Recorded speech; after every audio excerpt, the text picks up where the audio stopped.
because sometimes parents, coaches, guidance counselors, they think they have your best interest at heart, Right. but they might not know what's out there. They might have a limited worldview or not have gotten out of their bubble. Jimmy and I are big on getting out of your bubble, maybe getting out of your comfort zone a little bit. But if you're a hardworking student athlete and you want to continue your college career, there's a school out there for you.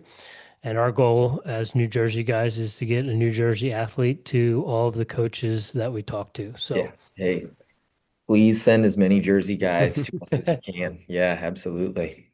yeah, we would do our best.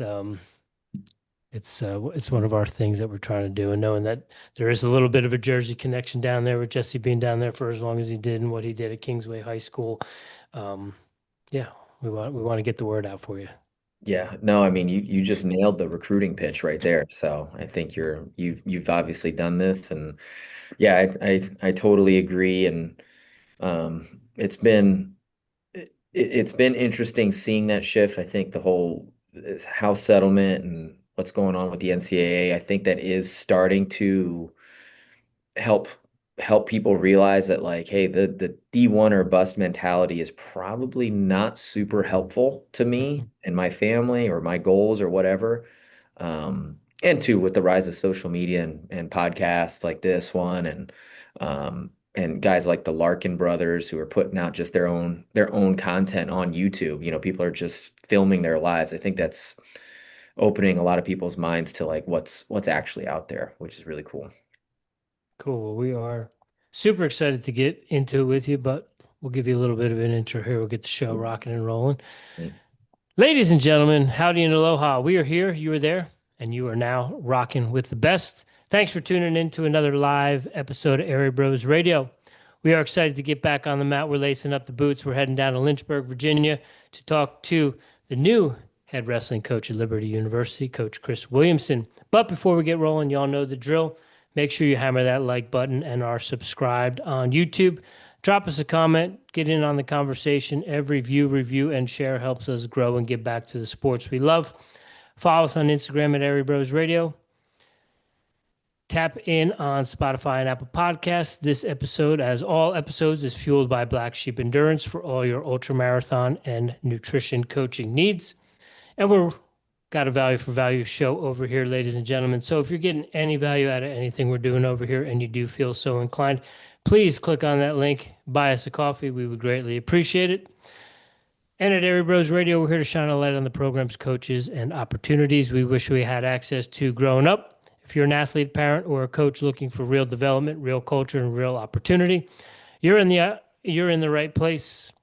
Last season, we had Coach Jesse Castro on the show, a legend in the world of Liberty University wrestling. Tonight, we're talking to the man taking the torch and leading the Liberty wrestling into the next era. Coach Chris Williamson is with us tonight. We're going to go belly to belly. He's back at Liberty after serving 6 seasons under Coach Castro during a run that included NCWA titles, All-Americans and national champs, plus elite team GPA standards. He is the builder of Cornerstone's inaugural wrestling program, producing 12 NAIA qualifiers, 3 All-Americans, and a top 25 national ranking. Momentum. A Messiah University graduate in 2015, he was a 3-year starter, captain, and academic All-American. Without further ado, it is an honor and pleasure to have you joining us this evening, Coach Chris Williamson. We do greatly appreciate your time. Welcome to the show.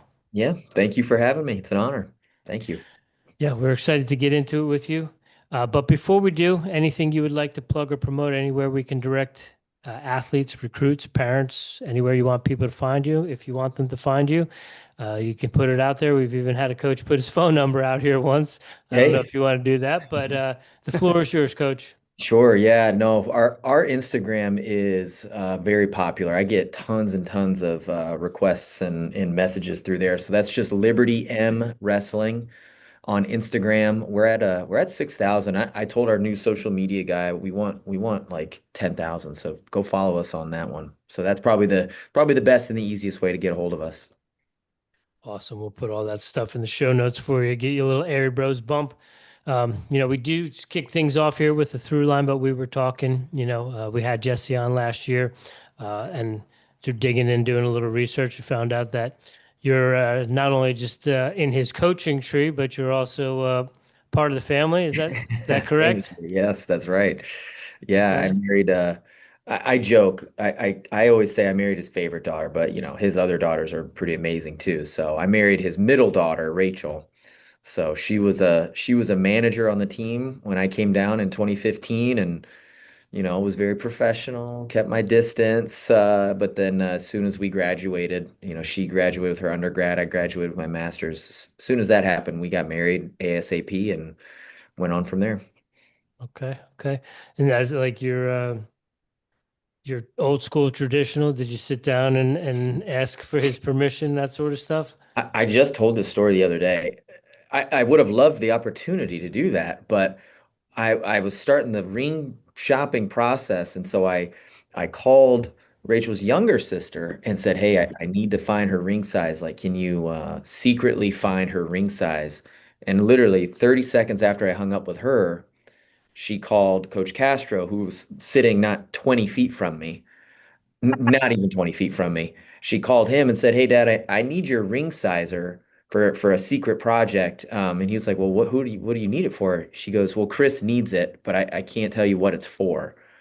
And I was just like, "Hannah, why? That's the worst attempt of being, secretive I've ever seen. Like, what are you doing?" And so at that point, he was like, "All right, yeah, come and get it." Hung up the phone and he just kind of like looked down the hallway at me and I was like, all right. So, and then that we kind of kicked it off from there. But so I was kind of forced into it against my will a little earlier than I would like to, but yeah. I love it. That's awesome. Did you say So that was her younger sister? yeah, Hannah, The younger siblings always throw you under the yeah, bus. she, That's I know all she about threw me that, under the coach. bus. Yeah, that was funny. I don't know. She probably didn't realize that I was Oh, sitting they never do. directly across the hall from her. So, yeah. There's always good intent behind it. Yeah, yeah. One thing we like to do over here, we like to find out what the coach's origin stories are to the sport. What was your origin story to the sport and how that led into coaching? Yeah, I just got into wrestling late, and by the time I was done, my career was over. I didn't have enough of it. I really wanted to keep going. And thankfully, Coach Brunk at Messiah, who I have just a ton of respect for, I was going to stay at Messiah and work there and try to just volunteer. But he said, well, Liberty needs a grad assistant. Why don't you go down there? And classic. I probably gave the same reaction that most people give. I was like, well, it's a club team. Like I'm a real wrestler. I don't want anything to do with that. And he was like, just go down and look. And I was like, okay, whatever. And I did. And I don't know how he did it, but like we went on the tour. He showed me the campus and he was like, all right, well, let me know what you think because I need to hire somebody. So just, hurry up and let me know. And I was like, okay, so do I get the job? And I thought about it and I was like, yeah, this is way cooler than I thought it was going to be. Like, this is not what I thought it was going to be. This is so much better. And that's how I got started as a grad assistant. And from there, I literally just told the guys at practice today, I feel like I wasted my first 2 years as a grad assistant because I thought I knew everything and I was super arrogant and an idiot. And I came in and I thought I knew everything because our team at Messiah was so good and blah blah blah. And so my first 2 years was basically spent trying to convince Coach Castro, that I knew everything. Mhm. And one day, as I was actually getting ready to leave Liberty and go to Cornerstone, it just I literally like an hour ago told us to our guys, and I was like, man, it hit me like a ton of bricks that like, man, this guy's a genius. And I should have been listening to him for the last however many years instead of trying to tell him what to do. So, that's when I feel like that's when it kind of hit me like, well, there's a long ways to go and he's been doing this a long time. And so I just kind of need to reflect a little bit more and listen to him. And so he's been my kind of coaching advisor for a long time now. It's been almost man, what year is 2026? So it's been over 10 years now since we've been together. So yeah. You said your college coach said, "Hey, go check out the program at Liberty," and your Mm. first reaction was, "That's NCWA. That's not Yep. NCAA." Um, we know that Liberty runs a program like a Division One program, and people might not be aware of that. But can you Right. go into that a little bit of how people, quote unquote, think it's this club system, but they're wrestling programs at four-year schools that offer really good opportunities? Yeah, yeah. I don't want to just I could just get right into it. I think the NCWA I think is I don't want to say the future of wrestling because I think the NCAA is going to be around. The NAI I love the NAI. I think they're doing an amazing job, but I think the NCWA is a future of non-Division One wrestling. I could really, and I don't think that this is a stretch to imagine. I think the NCWA will become what the NAI is today. I think it will just be another highly competitive, viable governing body for wrestling programs across the country. And frankly, I think schools are kind of silly to not support an NCWA program. And I think what Liberty has done has completely redefined what the word club wrestling means. I think 20 years ago, I think that made a lot of sense. Maybe 25 years ago, like, hey, these are just some guys that enjoy wrestling, but they go to a big school and they don't have a team, blah, blah, blah. And they want to have fun with their buddies on the weekend. I think maybe at some point that was probably the case. But like you said, I mean, there's multiple fully funded um, basically varsity athletic or varsity wrestling programs at these schools. The Liberty, obviously, Liberty's been kind of like a flagship program for the NCWA, starting in 2012. But then as far as like full-bodied, all in on the NCWA, you've got the Apprentice School.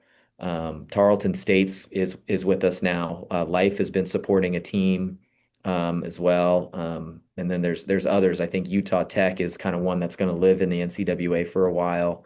Um, so, and then not to mention the transition teams that we get on an annual basis. I mean, right now I think we have 4 or 5 transitional teams that are transitioning from point A to point B, whether that's D3 to D2 or NAI to D2 or whatever the case may be, D2 to D1. So those teams are in our division that we're regularly competing with for national titles and national duels. And I mean, it's been it's been wild. I mean, we've seen some transitional teams that are transitioning from D2 to D1 and not win our national tournament.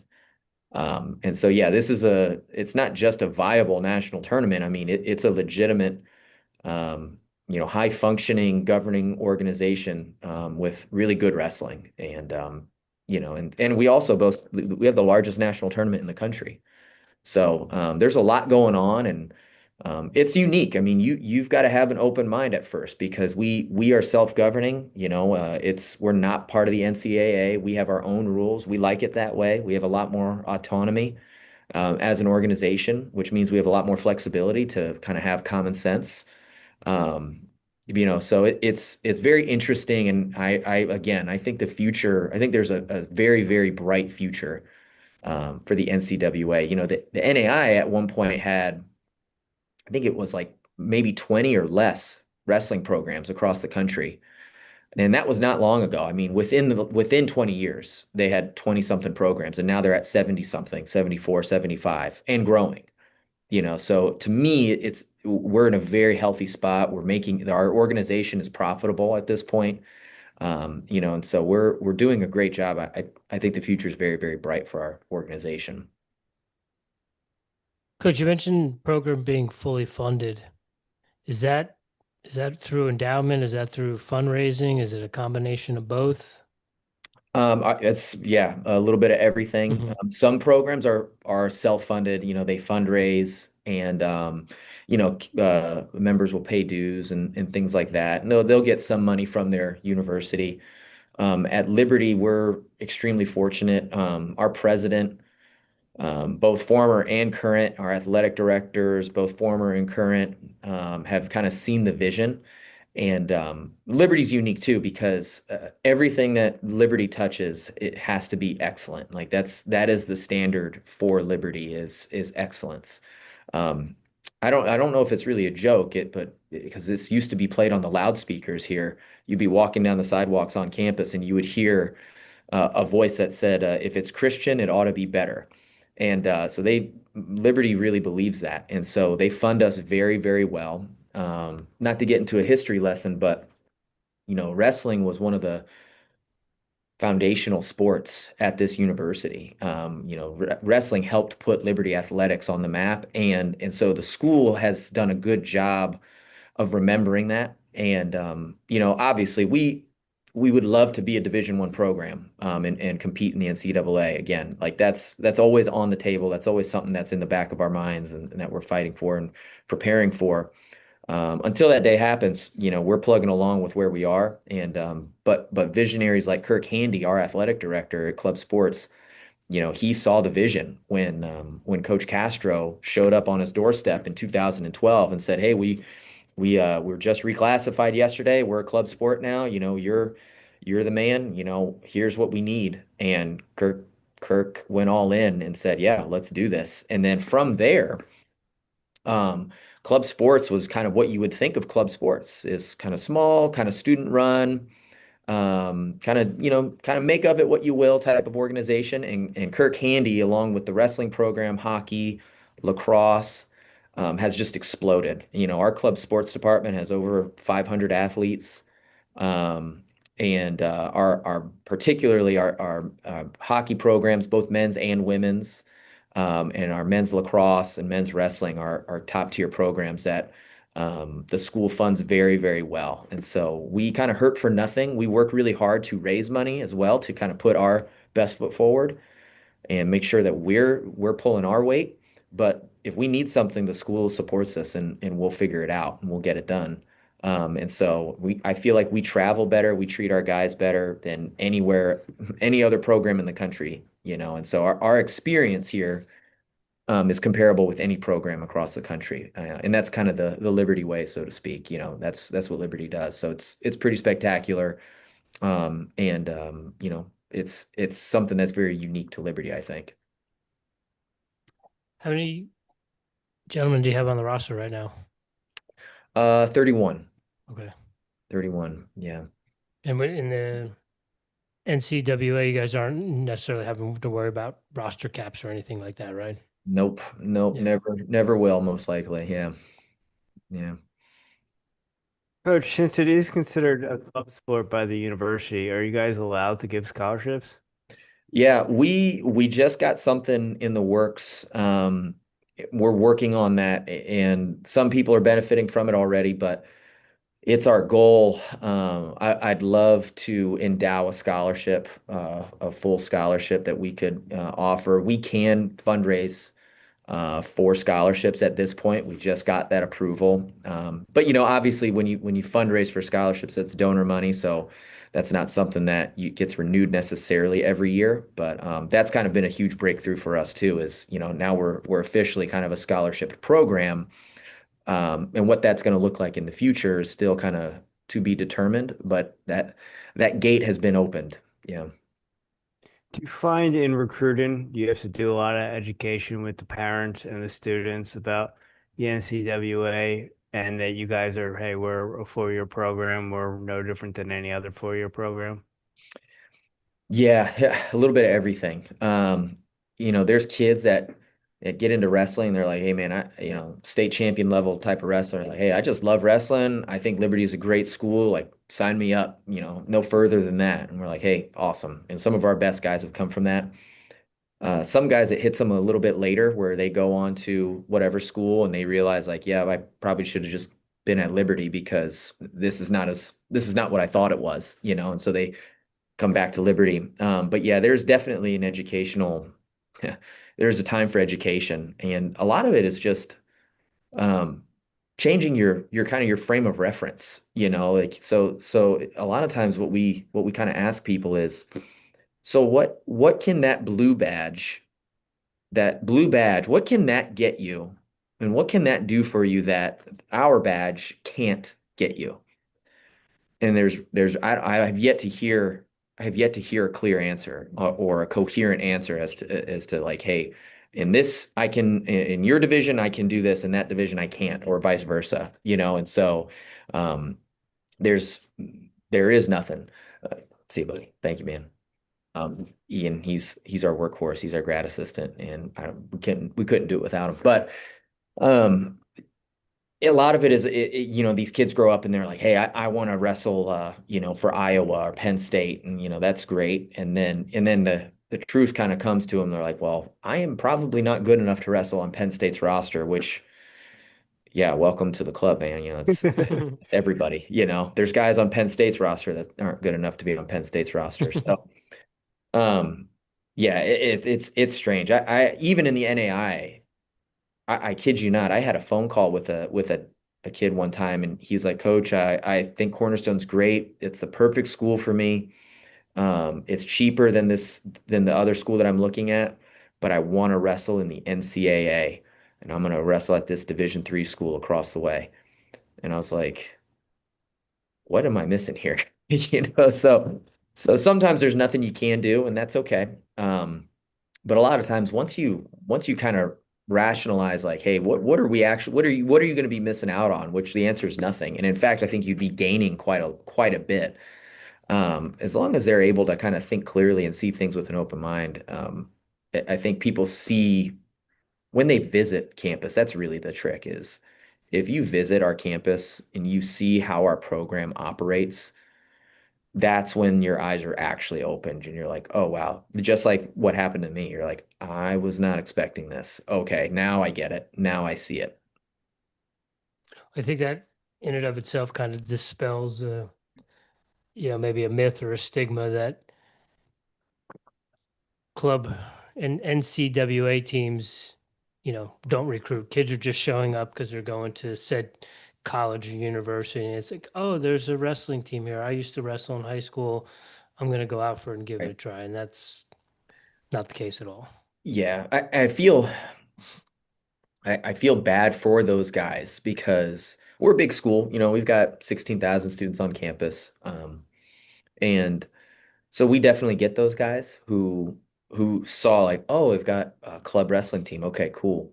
Well, I've wrestled for 2 years. Like, I think I'd like to continue. And then they show up and we're like, hey, our stance is this too. Like, hey, if you want to work hard and be dedicated to our program, like we will find a spot for you. Like we will have you.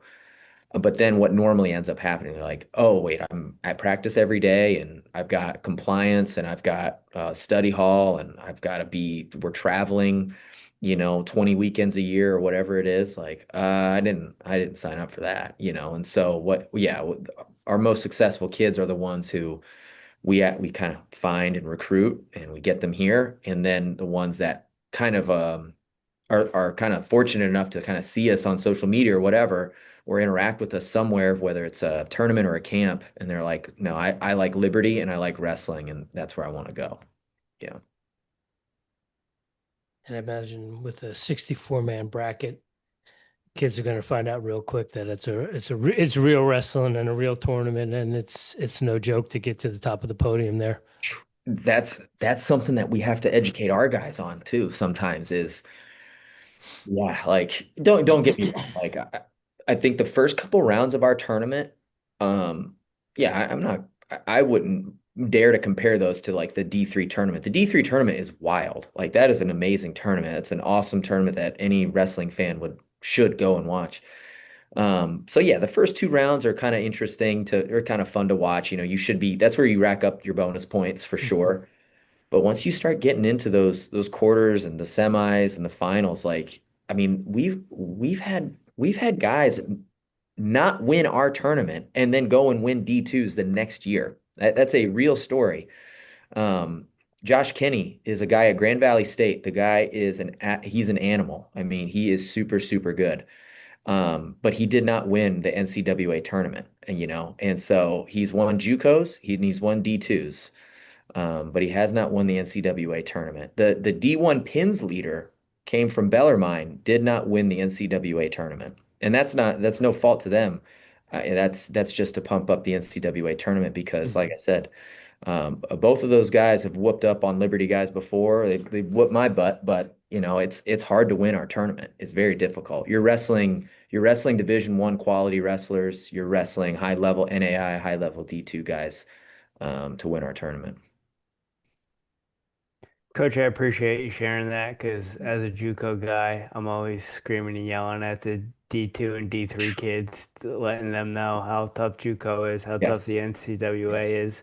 And I think more people, I don't think you understand it till you're there and you wrestle or you know someone who wrestles and you're like, oh wow, there's some legit kids there. Yeah, it's wild. I mean, if you're a national champion, you're a national champion. Like that's what guys don't realize sometimes is like in order to win our tournament, you've got to win like 6 matches in a row, and it is not easy to do. And you're going to run into some hammers along the way. I mean, we had a guy, Rick Weaver, one of our heavyweights from a couple of years ago. He wrestled a guy that was wrestling in the Olympics from Puerto Rico.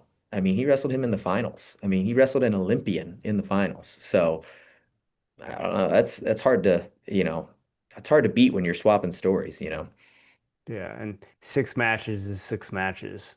Yeah. Uh, Coach, you had a good thing going at Cornerstone. Rich mentioned at the beginning of the podcast all the great things you did there, building that program. What made you come back to Lynchburg? Was that family, or was that you knew what Liberty was all about and you wanted to be part of that? Yeah, no, that's a hard one. When we went to Grand Rapids, me and my family, we were totally convinced that we would never be back in Virginia again. Like I thought we were going to just, be buried in Michigan. We loved it and still love it. Like we absolutely love everyone in Grand Rapids and everyone at Cornerstone. Um, for me, it kind of goes back to what we were just talking about was I not to get too personal, but I had to make kind of a decision. Did I want to continue to coach wrestling and have a family at the same time? Um, and I had career goals as well. And so what Liberty was providing was a great experience for everybody involved, like not only for the guys, because one of the things I love about Liberty is if you want an amazing degree with high level faculty and professors, like Liberty has that. If you want to be um, treated like a high level athlete, Liberty has that. But then also from the coaches side, like I felt like I needed more help in order to really do what I wanted to do with our guys, and then in order to be the coach that I wanted to be. Um, and so what Liberty has done, and I think a lot of credit goes to Kirk Handy, who's probably a guy you should probably talk to at some point. Um, he has made this particular position and other positions in club sports, his goal over the last couple of years was let's let the coaches coach. And I think you guys know this, like small college coaches are everything. They're travel agents, mental health professionals, which they're not, but they are. They're wrestling coaches, they're weight cutting partners, they're nutritionists. They're the bus drivers themselves. And basically I was like, man, it's not that I didn't enjoy doing that because I think every coach should do that at some point. I didn't think anything of it because I remember Coach Brunk. He did the same thing. He was the one driving the bus. He was the one getting the groceries. Um, so I didn't think anything of it. I thought that was pretty normal. But what I realized is like I have 5 kids at home, and I don't know. I don't think that was going to be very sustainable for the long term.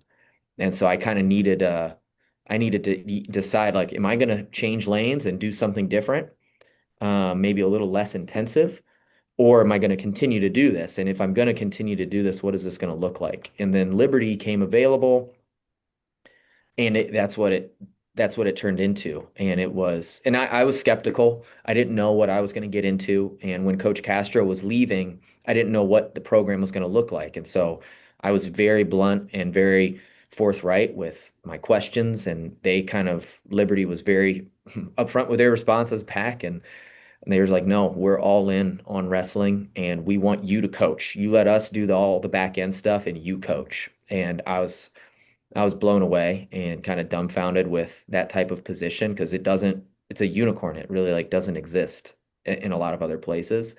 And so I'm still learning the ropes. I feel like this year has been one giant trial and error. I didn't even get here until after the school year started, but my goal is to just coach, and not because I don't want to play and travel or get the groceries. I don't mind. I still do that stuff, but um, like the dream for any coach is, hey, I want to be with our guys, and I want them to know that like, I am their guy. If you need something, I'm your guy. When you're here at Liberty, like we are here for you. My existence, and I've told our guys this, like I exist. The Lord put me in this place, in this particular position. He put me here for you. And whether that's like how to finish a single leg, which most college wrestlers still know how to do, or whether that's like, should I break up with my girlfriend or whatever the case may be, whether it's mental health issues or whatever the case, like we want to be here for you. And I think when you're bogged down with the back end stuff, it just fries your brain. And by the time you're done with the season, you're just like, I don't want anything to do with this anymore. Just I need 4 months to myself to recover, and then you start all over again. And so I'm excited to kind of get our systems down and in place and just be all in, like right here in this office. Coach, you mentioned when you left Liberty the first time and you were heading off the Cornerstone, you were kind of kicking yourself a little bit because you wish you maybe would have spent a little bit more time listening and less time maybe trying to convince Coach Castro of what you knew or some things. Yeah. On your way back, heading back to Liberty and down to Lynchburg, were you really kicking yourself like, oh, I wish I would have paid attention a little bit more when I was there the first time? Yes. Yeah, oh man, 100%. Well, it really hit me there when I'm getting ready to like run my first practice as head coach, and I was like, all right, what do I do now? Like, do we warm up? Do we warm up every day? How long do we warm up? And I was like, what would Coach Castro do here? So and here what's been awesome is he's kind of like he's still on board. He still works for club sports as a kind of on the spiritual advisory team. And so all he gets to do now is work in the yard, cut down trees, and meet with students and have coffee and lunch with students. And we had a guy profess faith in Christ earlier this year, and so he follows up with them, gets lunch with them, and but what that means is I still get to pick his brain on, hey, how does this thing at Liberty work? Because Liberty is kind of a behemoth in terms of red tape and just there's a process for everything. You can't just do something here. It's got to get approved somehow.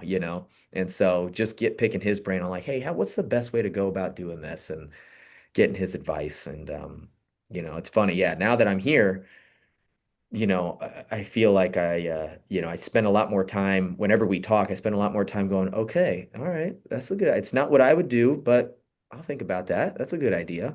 So I wish I'd done that 10 years ago. Yeah. I'm curious. We always talk to some of the coaches, some of the schools, maybe in the NAIA, maybe some of the military institutions or the academies, maybe some high academic places like the Ivies, where that kind of niche, whether it be the military aspect or the Ivy aspect, or maybe the faith-based aspect, maybe even more so with the NCWA aspect. Do you feel like that kind of narrows down the recruiting process for you and makes it even a little bit easier to recruit? Yeah, I think it's, for example, like at Cornerstone. Cornerstone obviously is a very different place, but one of the things I got told when I was there was like, hey, you're gonna have a hard time recruiting here because, we're a Christian school and we're fairly conservative and, good luck. And I was like, well, yeah, that's gonna narrow our pool down quite a bit. However, the positive in that is I didn't lose sleep one single night thinking about what our guys were doing. I never got a bad word about, hey, your guys did this and they got in trouble or whatever. Well, there was one time they put a Christmas tree on top of a dorm room that they got in trouble for that. But like, other than that, I'll deal with that. That's no problem.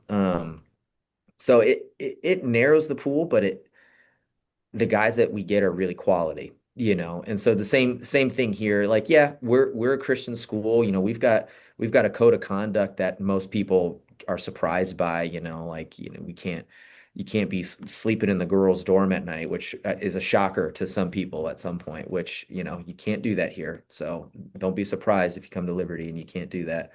We've got pretty strict rules about alcohol and stuff about on campus, but for us, it's like if that's what you're really concerned about, I don't think that this is the place for you. And let's just save everyone here some time. Like, you're not gonna like it here. If that's how you want to start the conversation with, it's like, how many rules can I avoid as much, what's the bare minimum that I have to do in order to get along here? We're just like, hey, good luck. I think there's a lot of other places that I think you'll fit in better with, and there's no hard feelings at all. I've told guys before, like, hey, you're not gonna like it here if that's what you want to do. So, um, our guys are super easy going, very easy to be around, and it's great because I really don't worry about what they get into, but it leads to a same deal at Cornerstone, which is why I feel like it was a good kind of transition. But like, our culture is the best part. Like, we've got all these amenities, we've got all of this wonderful stuff here on campus. We've got a mountain with our logo on it. Like, that's all wonderful. But our goal is that the culture that you are a part of here is going to hopefully shape your character for the rest of your life. And so wrestling is just the tool that the Lord uses to shape us into the person he wants us to be. And so that's kind of what we're trying to recruit for, and we'd like it if you were good at wrestling and could win lots of wrestling matches for us also. I was recruiting a guy and his family today, and that's the first thing we thought of. I was like, dude, I already know you're going to win a lot of matches for us. That's great. But we are trying to achieve a certain culture. We're trying to build and frame the certain culture, and you are going to be a key part of that. And that's why we need you to be here. And also the wrestling will kind of take care of itself. I'm not worried about that part. Coach, I want to go back to something you stated at the beginning of that. Was it a real Christmas tree, and was it decorated? I don't know if it was decorated, but I think it was a real tree. Yes. Okay. So you mentioned that student athlete that you were recruiting, and you said, hey, I know you're going to be a great wrestler, but we want to build and develop you as a human.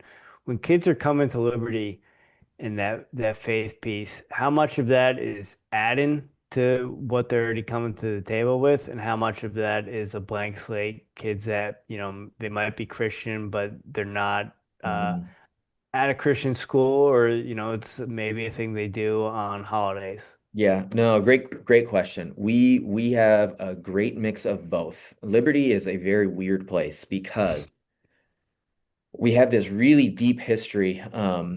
Some of the stories that you would hear from kind of I want to call them the old timers. I don't mean that disrespectfully, but from some of the people that started this school, because the school's only been around since the 70s. So, there's people that work here that were students here when it first started. I mean, I've got neighbors. My neighbor across from me and two houses down from me started the school.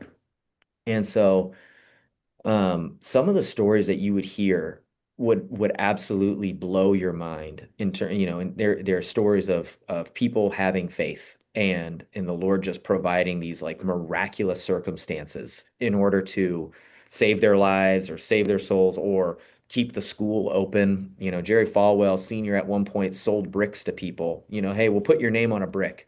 And that kept the school from going bankrupt and closing one time, just these random crazy stories that only the Lord could bring about. And so you have this tradition of Liberty being the school of a very, very deep, real Christian faith. but we've also gotten huge. And so we've got 100,000 students online. We've got 16,000 students on campus. We've got Division I sports.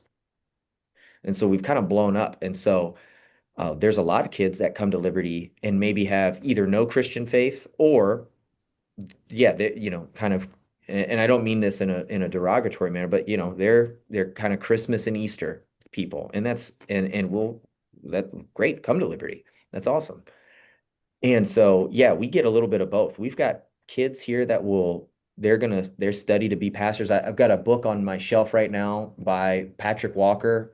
He came to Liberty after a career as an Army Ranger and then went on to be a pastor because he came to Liberty. He walked in Coach Castro's office and said, "The Lord brought me here to be a pastor and wrestle for you."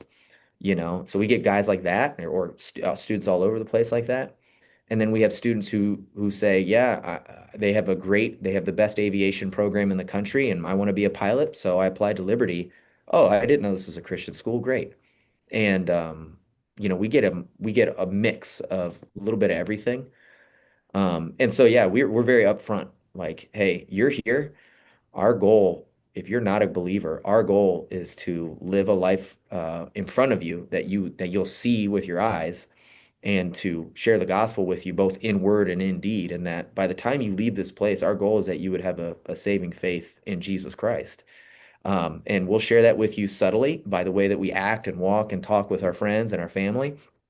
But we're also going to share it with you very upfront too, whether that's just devotionals before or after practice or convo or class or whatever.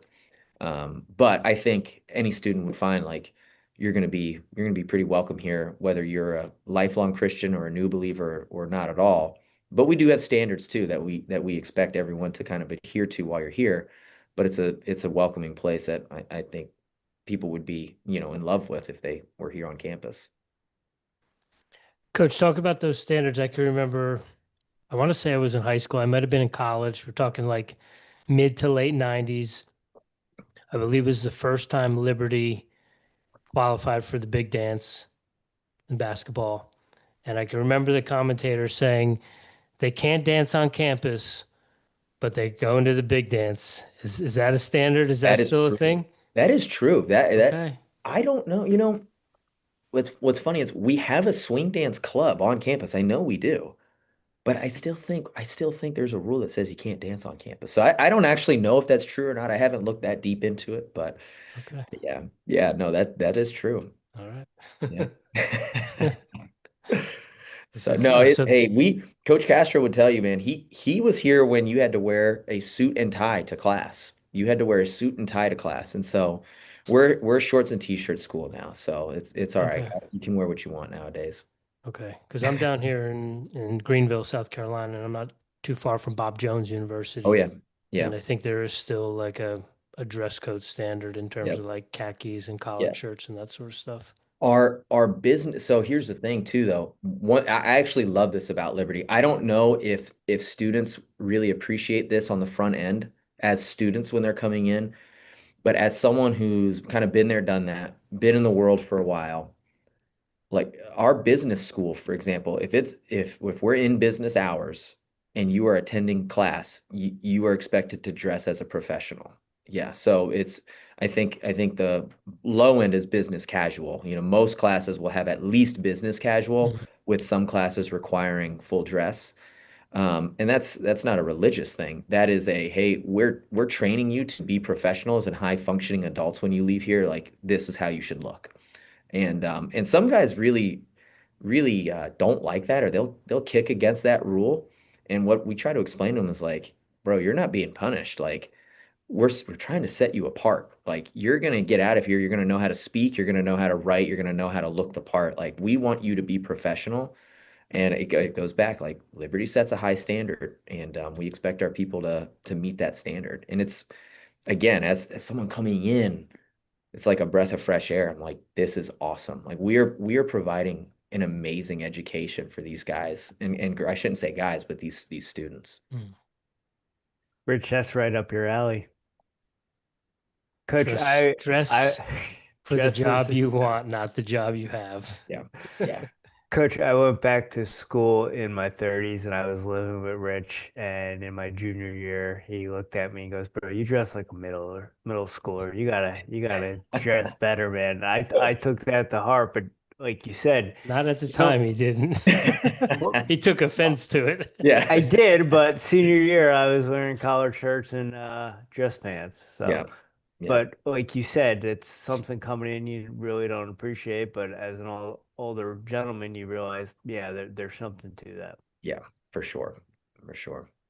Coach, you said you got to campus when school started this year, and there were some hurdles that you had to jump over. What was some of the biggest hurdles or adversity that you were dealt with taking over the program? Yeah, well, some of it was just institutional. Like this, like I said, this place is a behemoth, and um it's a blessing and a curse. There's so many high level people here, but everyone's got to answer to somebody, and so you can't put out a flyer without it getting approved somehow, which I'm not used to. Like at Cornerstone, it was, hey, you got an idea? Go for it, man. Sure. We don't care what color it is. Just put it out there. Like get people in the door. That was the goal. And that's different at Liberty. Like they have their systems in place, and so just learning those systems, buying something on Amazon is like you gotta have like a computer engineering degree to buy something now on Amazon. So just stuff like that. But then there was, kind of some self, you know, owns, I guess, like things that I probably didn't do well. And it's like, for example, I'll just be very, very upfront. Like, I'm coming in and I'm thinking like, well, I know Liberty. I know this team. I've been following, I left Liberty, but I still follow the team. Like I've watched every national tournament since I left and keep up very close with the team. My father-in-law is the head coach, so we talk about it all the time. And so I came in, I'm like, I know this team. I know everybody on the team. I know who's coming in, blah, blah, blah. And so like I feel like I'm not skipping a beat, almost like, like I feel this familiarity already. And kind of one day realized like, well, dude, they don't know you at all. And so I came in kind of, and this is very, very much my personality, just kind of like guns blazing, like we're going to do this and this and this and this, and then you got to get on board, and then we're going to raise this standard, and we're going to change that, and we're going to do this. And I didn't know this, but there were a number of guys, and they were key guys that were not with me. They basically were like, "What the heck is going on right now?"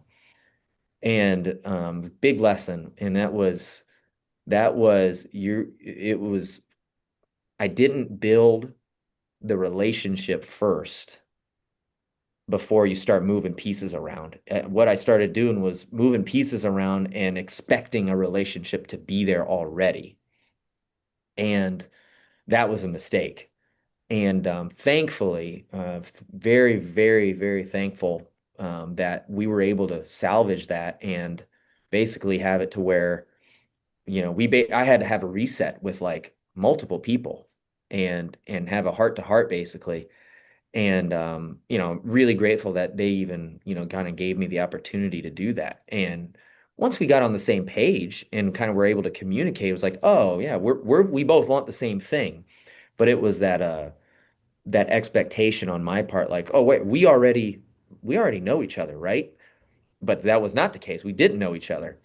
And so building the relationship should have happened first, and then you can go from there. Like that's more important than anything else. And which is odd because I feel like I'm a pretty relational guy, um but yeah, that was a mistake too, and hopefully not one I'll make again. But I think that's another thing that I had to learn kind of the hard way a little bit. But now that we've kind of gotten through that hump, things have been really, really good since then. And right now, it's honestly, it's trying to learn how to use the tools that we have to the best of their ability. Like, trying not to dig a hole with a rake, basically, is what I'm trying to do.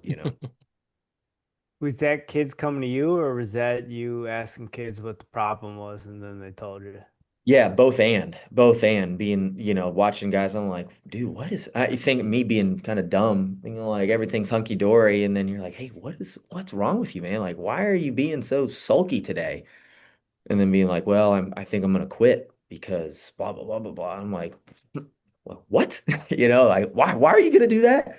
And just not being on the same page at all, and then being able to actually connect for the first time, and part of that too was like I said, I started after school had already been in session, so like we didn't get the chance to move in until after things had already started rolling. So I felt a little rushed and was like, you got to get rolling today, when it would have been nicer to have like a 2 month lead up, like normal, like, hey, everyone come over to the house and hang out and go to the pool or something like that. But it was like, hey, day one, meeting, day two, practice, so. Coach, we're coming up on February, getting closer to the key point of the championship season. How you had some issues, some hurdles you had to clear, but how's it been coming back second semester? Great. Yeah, I think we're still attempting to find our team identity, and I'm trying to give the guys a little room to find out what that is before I just kind of come in and just lay down the law right away. And but I think our guys are starting to pick that up, and kind of, like I think you used the phrase earlier, kind of pick up the torch. And what we're looking for are guys that are going to lead by example. And I think we have a lot of those guys. Thankfully, we're really young. Most of our team are freshmen and sophomores, actually. We graduated a pretty big class last year. Um, and so one of the things that we've been talking about all year is like, hey, this is a long season. Our national tournament isn't actually until after D1s, which is at the end of March. And so, and then with the snow recently, we've had a tournament canceled, and we had to pull out of the Messiah Open, which we've been going to for 12 years, just because it's just a schedule conflict. But so I think our spirits are really good right now. And we've had guys just get injured, just random stuff. And I think we're really set to have our best team at the end, which we have yet to put out our best team. There's not been one event where we've had our full lineup in. And so, but my hope is I think at the national duels coming up, I think at the conference and national tournament, I think we're going to have our best team. And I think we're going to have everyone on board, which is really cool too. And I think our guys are going to finish strong, which we've always done. I think Liberty's always kind of started slow and finished really strong. So And do the wrestlers qualify for nationals through the conference tournament? yeah, we have it's a pretty simple system. I think our conference is pretty much. I mean, I don't want to brag. I think our conference is kind of the strongest one out there right now, and so we have the most automatic qualifiers, and then we'll have an at-large system on top of that. So, I think our division's goal is let's get the best guys at the national tournaments. If you should be wrestling at the national tournament, you should be there. Yeah. Coach, I know you're probably going to say all of them, but who should we be keeping an eye on during the postseason? Yeah, every single guy on Liberty's team. No, I feel bad. I don't want to leave anyone out. But yeah, I think we've got a couple of freshmen, I think, that are going to make some noise. We've got Brody Altman at 33. Um, he's one of our bigger or kind of more touted freshmen. Maddox Allen at 57, 65. He's our returning champ. So we kind of expect big things from him. Bowers is going to be good. Braden Ewing at 97 or 235, one of those two. We've Wade Wheeler's going to come on strong. He did not have the season he wanted last year at heavyweight, and so I know he's going to finish well. But we've got a couple of guys that I think are they're gonna have to prove themselves out there. Like, who do they want to be? I've been getting on someone, I don't want to say who, but I've been getting on someone all year, and about, hey, like, you are the man.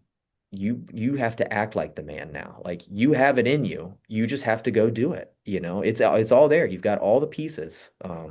Is you have to have the courage now um, to go do what you know that you're 100% capable of doing. You know, have the courage to fail, put yourself out there, and if you fail, you know, fail well. But I think if you just put yourself out there and let it rip, I think you're going to be very pleased with yourself. So that's one thing that drives me crazy is is guys don't they don't allow themselves to fail. You know, I think it's something at our level that is something that we contend with because we're a club, right? You know, this is club wrestling, so it's not real wrestling, you know, right? Yeah, like, all right, well, go tell the guy that just won a national championship that what he did wasn't real, and see how he, you know, responds. Um, but go tell a guy that's in tears because he just, you know, became an All-American for the first time and his mom is watching him. You know, go tell him that that's not real. But we've had guys before that, you know, they're a Fargo All-American. They're this highly touted recruit, and they're here, and so they get, you know, they get to the national tournament. They're like, it's going to be hard for me to win this tournament, so I'm not going to let other people see that I care about this. And so if I fail, I'm not gonna. It doesn't matter to me. Who cares what happens? And so they don't have the courage to actually go for to say the goal out loud, to actually go for it and then fail, you know, because to them failure is like ultimate, you know, and it's this defining thing. Like I said I wanted a national championship, I failed, and now look at me. I'm like, dude, like like that happens to everybody, you know, everybody fails at something.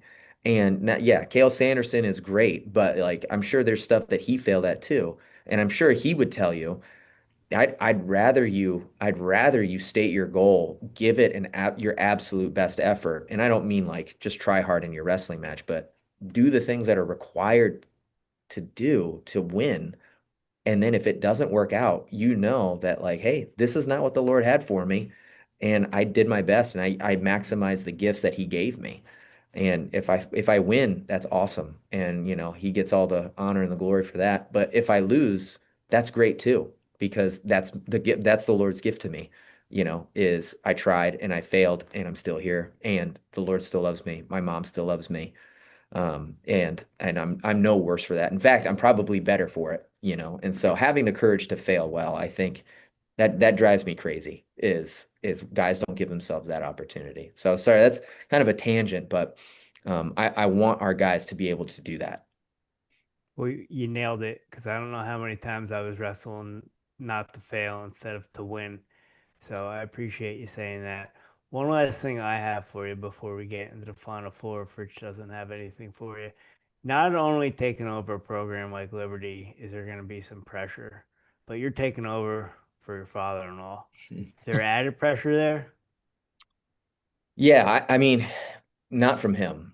Um, I think I think Coach Castro, or you know, I don't know what to call him because he's Coach Castro in my brain, but to my entire family, he is Papi. And then to other people, he's Jesse, but I cannot call him Jesse. That's just weird to me. So I just call him, I don't know what to call him. I call him Coach Castro, but you know, he's kind of come full circle, I think, where I think this has been his baby and not just his, like there are other people too that have put their whole lives into this, other families as well, and they know who they are. Um, and but I think he was holding on very, very tightly, and rightfully so.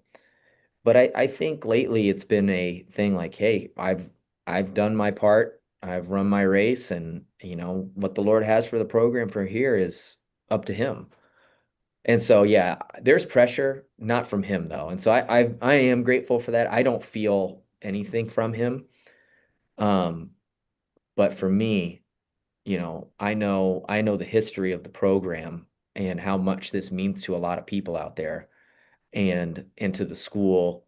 And so for me, the pressure is there for sure. And we will be successful.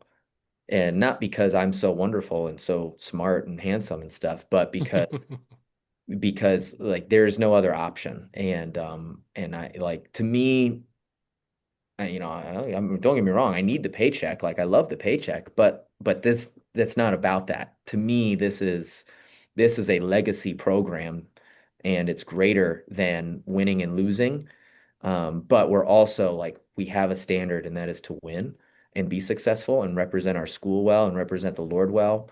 But it is my responsibility to do a great job with this program, and I feel like I am called to do that, and we will do that. Amen. Rich, Final Four? Yeah, he's got 5 kids. Let's get him the Final Four, get him out of here. Coach, are you a coffee drinker? Too much. Yes, absolutely. How do you brew your coffee and how do you take it? I am an all black guy. I was just gifted a Ninja espresso machine for Christmas, Nice. and I really, really like it. I'm not, I knowing what is out there, I can't say that I'm a coffee snob because I don't know enough to be a coffee snob yet. But I kind of like where I am in terms of, it's fancy and it's good. It's crazy. Once I had that espresso, and I like an Americano. Like that's what I have. I have two or three of those a day. Um, and that's what I like. I don't put anything in it. And so once I tasted it, I was like, oh man, what was I drinking before? So I Mhm.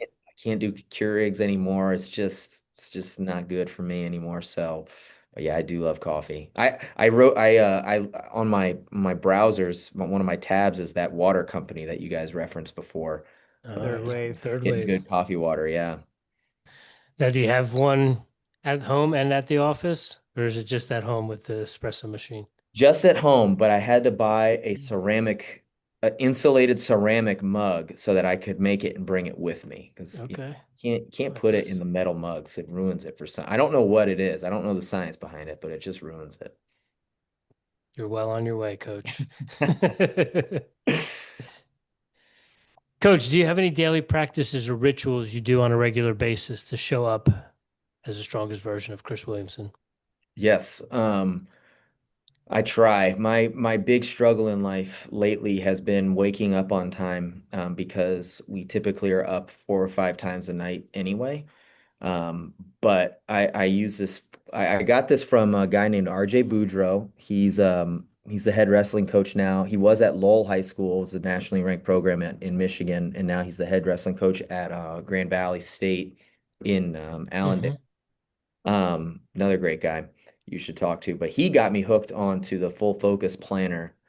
And so I try, not successfully every day, but I try to just wake up and the first thing is try to get my thoughts down on in the planner and get my week kind of on Mondays. I try to plan out my whole week and try to get my whole plan done for the day, get my big three written down so that if I don't do anything else, I accomplish those three goals, which are part of a set of weekly goals, which are part of a set of annual goals.